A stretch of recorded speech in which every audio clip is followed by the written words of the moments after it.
Hello everyone, welcome to Homeschool Autism Life. My name is Jamie. Today's video, I wanted to talk about our summer schedule. Now, I had a very interesting conversation with my daughters where they were like, this feels too much like a school schedule. And I thought the fun of summer was that we didn't have any schedules, and they didn't win the argument. They even tried to like double lawyer me and stuff like that, and I said, yeah, no. What I said, well, if you can argue your case to your father and he says, yeah, you're right, then we'll scrap the schedule. And they pretty much said, yeah, that's not going to happen because daddy's going to side with you every time.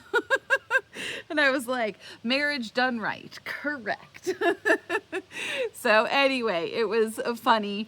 But I was like, why do you think I'm making the schedule, girls? What is the reason for the schedule? And they were like, well, we're not on screens all the time. And I was like, you already know the answer. So it's definitely something that when school, homeschool or regular school happens, we struggle with this idea because they have free time and they want to be on screens, whether it's watching shows or playing games, or there's a myriad, and not all of those things are bad, but I'm like, within a certain amount of time and place and whatever. And so I really wanted to fill up their days. So one of the main things that I do at the very beginning of the summer is I grab 5 books that I want them to read, and then I'll give them, depending on the reading. This year the reading was a little bit more heavy for an artist. Usually I have her, because she's such a fluent reader, I'll have her read 15 books,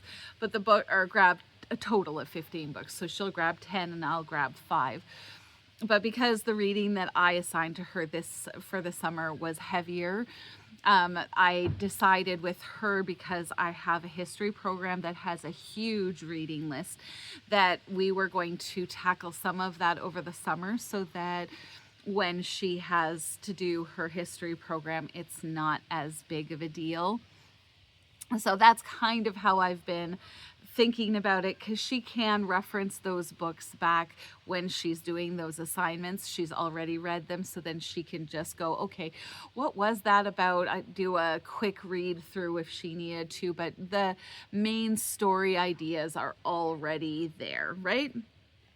So my daughter Sienna, she has become a great reader. She still struggles with names and certain words, but I'm trying to build confidence in her. And so some of the choices that I made were a full-on novel, and then I picked a couple of ones that I knew that she would not feel overwhelmed by, because they're graphic novels, which is her favorite. They're easy to read and she finds that easier. There was a couple kid ones, but I did want to make sure that there was one full-on novel that she read, that because last summer, if you've watched my channel last summer, you know that that was something that there was one book that she could not put down. She said she didn't like it, but she couldn't put it down. But I was so thrilled, because I never thought that I would see her spending days reading. So I was thrilled by that. So this is what my summer schedule looks like. Uh-oh, you're getting too hot. So I'm just going to stand up and move over here. All right. This is what don't mind my messy house. We have to paint it again. But no, I just got a message going, it's too hot, I can't do this. My summer schedule is, of course, morning and breakfast. I don't know if you have teens, but I have found making sure that they eat every meal seems to be more difficult. And I'm like, you guys are too young to be skipping meals. So that was one of the reasons why that's on the schedule. Our regular devotion time and thankfulness journal, I want to continue making those a habit. They don't get a break off on summer from talking with God. The math, we have found over the course of my homeschool journey that if we take a break from math, that the starting of math can be a challenge, a huge, huge challenge. So I've gotten to that place where I'm like, we're not going to do that anymore. So we continue math year round. Chores, the same thing. We always have to have dishes. We always have to take care of the dog. And then I do one skill that I really want to instill, sometimes two. You'll see for Sienna, I want her, her homeschool facilitator actually suggested this, that we work on her cursive handwriting because she is very artistic, but her printing is pretty young still. She's kind of a messy writer, and so while I can read it and so can the homeschool facilitator, she's like, I wonder if cursive would be a better fit for her because that might actually help her see the artistry in it. And so we'll see how that goes. The other thing I wanted to start her on, and I don't know if this is going to happen this year, but I put it down anyway, is typing. And I go with Dance Mat Typing. It's a free program. It's British. It comes with a lot of cartoons and silliness, but I think that's what kind of works about it.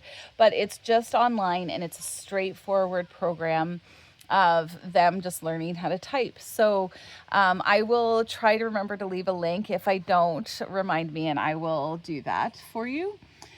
With Inara, we're talking about her getting what do you call it, work experience job for grade 10.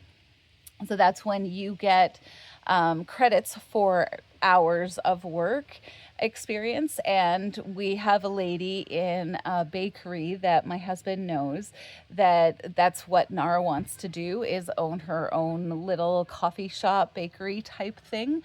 And so we were like, okay, this is the perfect opportunity. And she said, yes, she could. So we're definitely looking forward to that.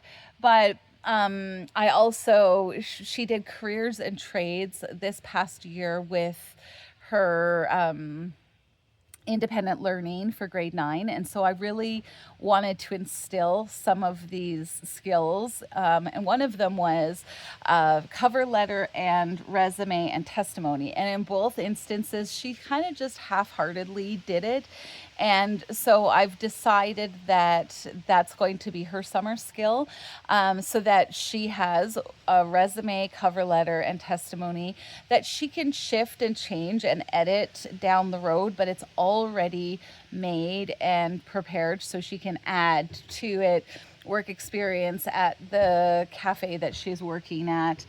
But she will be doing a good job of it so that she just has to change a few things to add to or whatever. So then the reading, the next thing is the reading thing, and there's 10 boxes for 10 books. Now, in the past, I have just let them get away with just reading the books. Again, it's something that I've noticed about my eldest daughter in particular, but sometimes my youngest, is that they don't have very great skills at essentially speaking about something they read. Excuse me. So I told them this is going to be a half-hour conversation where when you finish reading the book, start to finish, you come and you tell me about the book.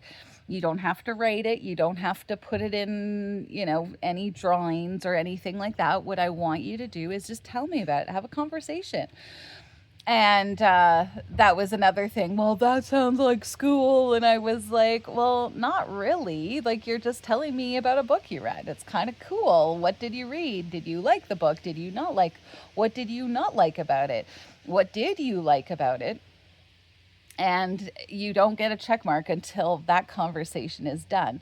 And it's just something that I've noticed that I really need to work on them caring about stuff, even if they don't really. Like, I need you guys to find a reason to do a good job with this. Then, of course, it's lunch. Then we do read aloud time. For me, it's a really, really important part of our day. It's togetherness. I also do hymn study still over the summer where we sing and learn a hymn for a month. We do the history of it, what it means, all of that kind of stuff.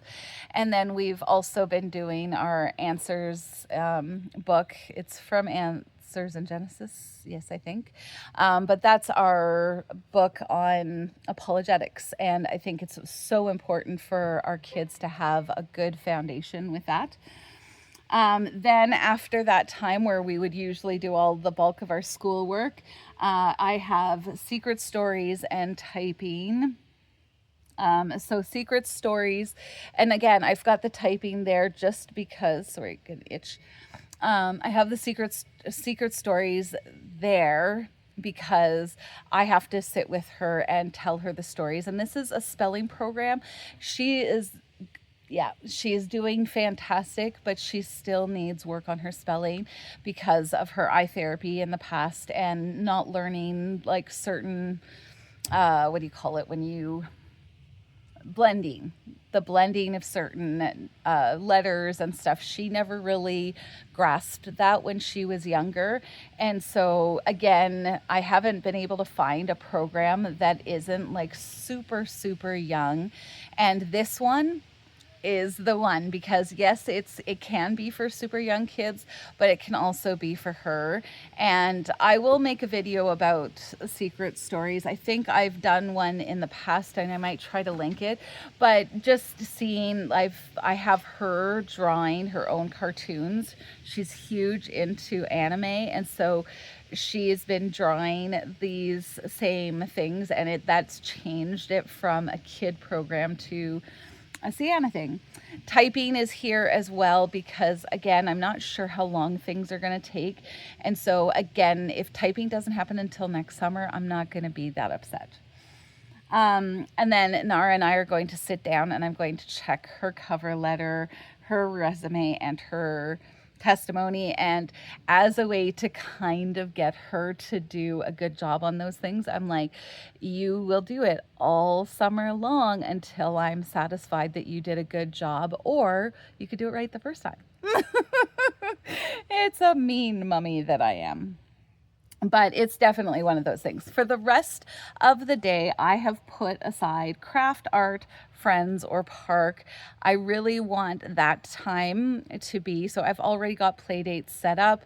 Every Friday is already a setup with a friend of mine who her two girls come over every Friday afternoon unless we're gone on vacation or something. But yeah, that's the time when we can have friends and hang out. And then at 5-ish p.m., they can go walk with their dad if it's not constantly storming, because it's been hot lately and then there's a storm. They can ride their bikes around the cul-de-sac, or we have a trampoline in the back, and then they can turn on a screen. So that is my summer schedule for my girls. I really felt, again, just this last week off after finishing schoolwork and my downtime, the screens were getting crazy, and I was like, yeah, I'm a mean mom. I'm a mean lady. And I feel like this is the perfect, if it doesn't happen every single day, not a big deal. Not a big deal in the slightest. But if it does, win-win. So I hope that this video has been helpful to you, that you have, are able to take your children to task over the screens as well. Just get it under control, because I think it's just like everybody else with their phones. It can just become something that becomes a habit, and it's not good for them. And I really wanted to make sure that we did something of value as well as the fun stuff. So if your kids don't think that it's fun or it feels too much like school, it's okay. It's okay. I have embraced my evil motherhood side. Thanks for watching. Have a wonderful day. We'll talk to you later.